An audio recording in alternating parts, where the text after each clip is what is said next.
জনপ্রিয় অভিনেত্রী জয়া আহসানের দুই বাংলায় রয়েছে সমান জনপ্রিয়তা। গ্ল্যামার ধরে রেখে নিজেকে ছাড়িয়ে যাচ্ছেন প্রতিনিয়ত।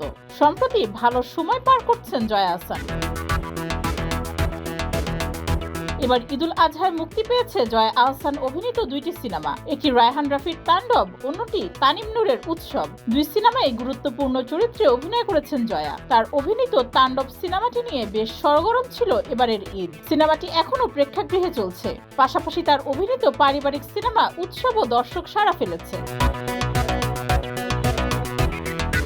জয়া আহসান জানিয়েছেন, জুলাইয়ে তার একটি নতুন সিনেমা ডিয়ার মা মুক্তি পাবে কলকাতায়। এটি হতে যাচ্ছে 3 মাসে জয়ার চতুর্থ সিনেমা। সিনেমার পোস্টার শেয়ার করে জয়া লিখেছেন, ডিয়ার মা আসছে আগামী 18 জুলাই। জয়া এর আগে অনিরুদ্ধ পরিচালিত হিন্দি সিনেমা করক সিং এ অভিনয় করেছিলেন। সিনেমাটি মুক্তি পায় ওটিটি প্ল্যাটফর্ম জি5-এ।